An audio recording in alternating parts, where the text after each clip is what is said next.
इस एरिया में जो जिस तरह के हैजार्ड्स आते हैं, लैंडस्लाइड, अर्थक्वेक और फ्लड्स, ये तीन मेजर हैजार्ड्स हैं इस पर्टिकुलर जोन में।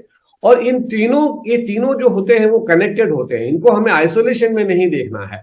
तो अब जैसे लैंडस्लाइड जब होती है, कोई बड़ी लैंडस्लाइड जब होती है, तो वो नदी में एक लैंडस्लाइड डैम बना देती है, जो अभी पिछले साल हुआ था धौलीगंगा में, आपको याद होगा। और उस डैमिंग की वजह से बैक फ्लो होता है, उसकी वजह से फ्लड होती है। साइज्मिक एक्टिविटी की वजह से, अर्थक्वेक की वजह से लैंडस्लाइड आते हैं। तो ये सारे की सारी चीजें जो है वो कनेक्टेड हैं, और हमें एक इंटीग्रेटेड प्लानिंग की जरूरत है। एक इंटीग्रेटेड हैजार्ड मैनेजमेंट का कॉन्सेप्ट हमें इस देश में लाना पड़ेगा। तो ये नहीं कि सबसे पहले तो अनप्लान्ड हैबिटेशन तो सबसे डेंजरस है इस एरिया में। और बिना बिना पर्टिकुलर जोनिंग के, बिना हैजार्ड जोनिंग के कोई भी डेवलपमेंट प्लान जो है इस एरिया में पास ही नहीं होना चाहिए। तो आप जैसे देख रहे हैं आज की तारीख में, मैं अभी आपकी ही न्यूज फॉलो कर रहा था। अब आज की तारीख में 2 मंजिला 3 मंजिला होटल्स वहां पे बने हुए हैं, जो वैली के बिल्कुल एज पे, जो अनस्टेबल एरियाज होते हैं वहां पे घर बने हुए हैं। तो इन सभी कार्यक्रम में, इन सभी जो डेवलपमेंट प्लान्स है और स्कीम्स में एक जोनिंग और एक अप्रूवल की जरूरत है। तो यहाँ पर हमारे साथ एक और खास मेहमान जुड़ गए, प्रोफेसर यशपाल सुंद्रियाल हैं, हेमवती नंदन बहुगुणा गढ़वाल यूनिवर्सिटी से। यशपाल साहब बहुत बहुत शुक्रिया, आप हमसे जुड़े यहाँ पर। यशपाल साहब, सबसे बड़ा सवाल यही उठ रहा है यहाँ पर, जिस तरह से आपने अगर प्रोफेसर राजीव सिन्हा को सुना हो, जो IIT के हैं, कि उनका कहना यही है कि जोशीमठ को दोबारा बसाना जो है वो बेहद खतरनाक है और कभी भी कोई भी बड़ी त्रासदी हो सकती है। तो अब जो बसाने का काम चल रहा है, क्या उतनी पर्याप्त जमीन है और उतनी सुरक्षित है कि इतनी बड़ी तादाद में लोगों को बसाया जा सकेगा?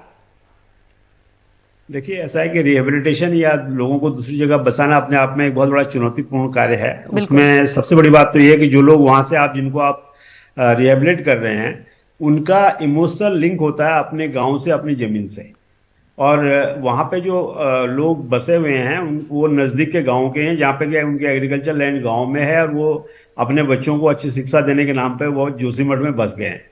तो पूरा हिमालय जो है बहुत संवेदनशील है। और मतलब सबसे बड़ी बात यह है कि जो हमारी गवर्नेंस है, उस गवर्नेंस को मैं मानता हूं कि वो बहुत सक्सेसफुल नहीं रही। और मिश्रा कमीशन की रिपोर्ट में जो कुछ लिखा था, अगर हम उसे हमने लागू किया होता तो शायद आज इतनी बड़ी जो त्रासदी जोशीमठ में है ये देखने को नहीं मिलती।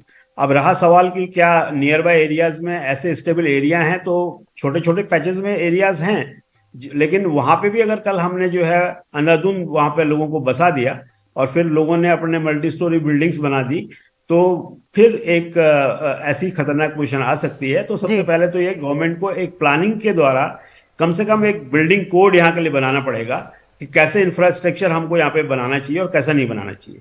बिल्कुल। यहाँ पर सुंदरियाल साहब, एक और समस्या हम देख रहे हैं कि अब 80 किलोमीटर दूर ही जोशीमठ से कर्णप्रयाग में भी उस तरह की तस्वीरें सामने आई। और ये कर्णप्रयाग सिर्फ अकेला ऐसा इलाका नहीं है, कई ऐसे आसपास के गांव हैं जो इस तरह की जद में आ रहे हैं और इस तरह की दरारें उसमें देखी जा रही हैं।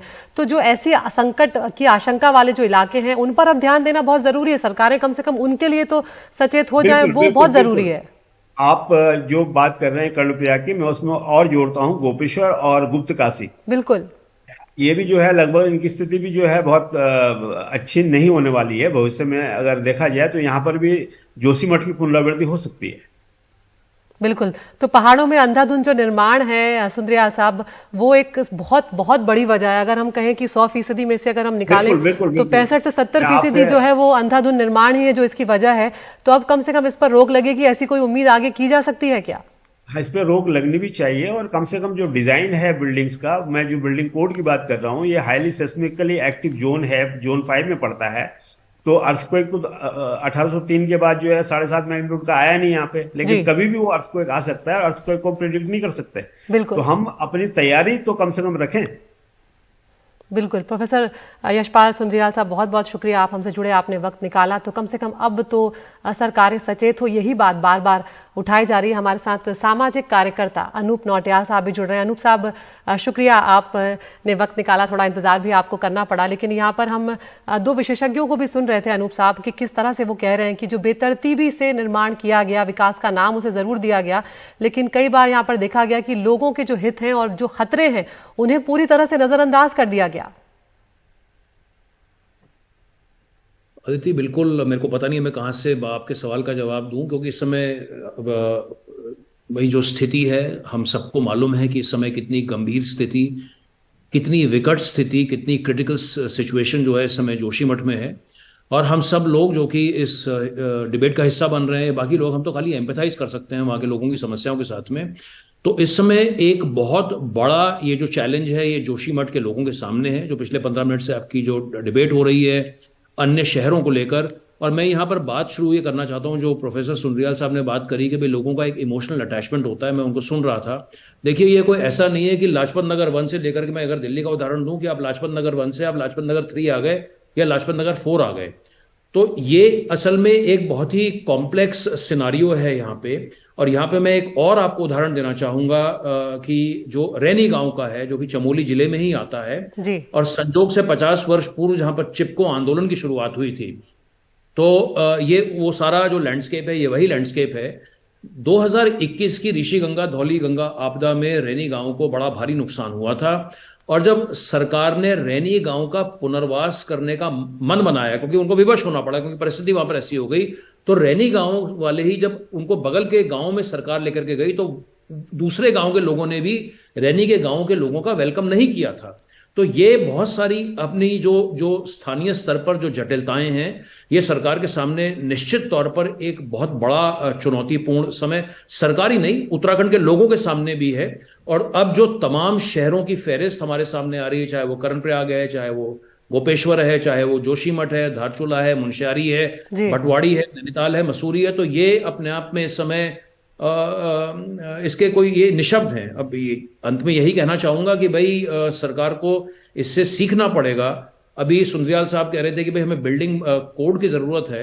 मैं आपके साथ साझा करना चाहूंगा कि उत्तराखंड के जो 9 पर्वतीय जिले हैं, वहां पर ना तो कोई टाउन प्लानर है, ना कोई आर्किटेक्ट है। तो ये जो हमारी जो बुनियाद है हमारी गवर्नेंस की, वो बेहद कमजोर है।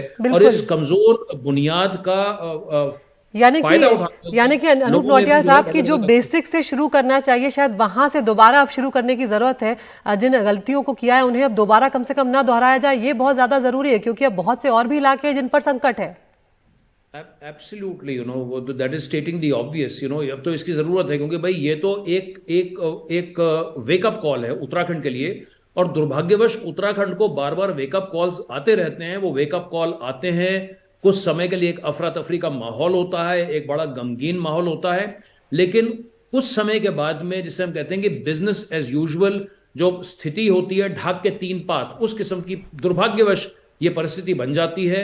लेकिन ये जो जोशीमठ है इस समय, हम उत्तराखंड के इतिहास को देखें, वर्ष 2000 में उत्तराखंड राज्य का गठन हुआ था, 22 वर्ष हमारे राज्य के गठन को हो गए हैं। और ये उत्तराखंड की अब तक की दूसरी सबसे बड़ी आपदा है। भले अभी तक यहाँ पर बहुत सौभाग्यशाली हैं, कोई ऐसी कोई कैजुअलिटी अभी तक नहीं हुई है। तो एक जो 2013 की जो केदारनाथ की जो आपदा थी, क्योंकि आज तक उत्तराखंड में जो आपदाएं आई हैं वो बिना बताए हुए आई हैं, वो तुरंत आई हैं, और हमारे पास में किसी के पास कोई समय नहीं रहा रिएक्ट करने के लिए। लेकिन जोशीमठ की आपदा संभवतः उत्तराखंड की पहली आपदा है जिसे हम अपनी आंखों के सामने एक फिल्म की तरह, एक भयानक फिल्म की तरह देख रहे हैं। तो अदिति, अगर इस बार हम नहीं चेते, इस बार हम नहीं जागे, तो हम कब जागेंगे? फिर तो यह है कि भाई ठीक है, उसको फिर आप स्वीकार कर लीजिए कि ऐसा ही होता रहेगा। आज जोशीमठ है, कल उत्तराखंड का कोई और जोशीमठ होगा। बट सरकारें और समाज इतना असंवेदनशील नहीं हो सकता है। और मैं यही उम्मीद करूंगा, हर बार हम यही उम्मीद करते हैं कि भैया सरकारें जो है कुछ अपने पॉलिसी फ्रेमवर्क में, अपने डिसीजन मेकिंग में कहीं ना कहीं बदलाव लाएंगी। तो इस बार जो है ये जो वेकअप कॉल है उत्तराखंड का, ये जो दूसरा बड़ा टर्निंग पॉइंट है उत्तराखंड का केदारनाथ आपदा के बाद में, लेट अस होप कि इसके बाद में कम से कम बेटर सेंस विल प्रिवेल और कोई स्वीपिंग चेंजेस जो हैं वो हमारे सामने आएंगे। बहुत बहुत शुक्रिया अनूप नौटियाल साहब, जिस संवेदनशीलता के साथ वहाँ के उत्तराखंड के लोगों की भावनाएं भी आप रख रहे हैं और एक कहीं ना कहीं सोल्यूशन भी बता रहे हैं कि इससे ज्यादा अब देर नहीं की जा सकती। एक वेकअप कॉल है जोशीमठ, और जिसने वक्त रहते चेताया भी है कि क्या भयावह स्थिति आ सकती है। तो आगे जो सरकारी ढुलमुल रवैया है वो ना रखा जाए, ठीक से काम किया जाए, तो कम से कम ये जोशीमठ जैसी घटना दोबारा देखने को नहीं मिलेगी।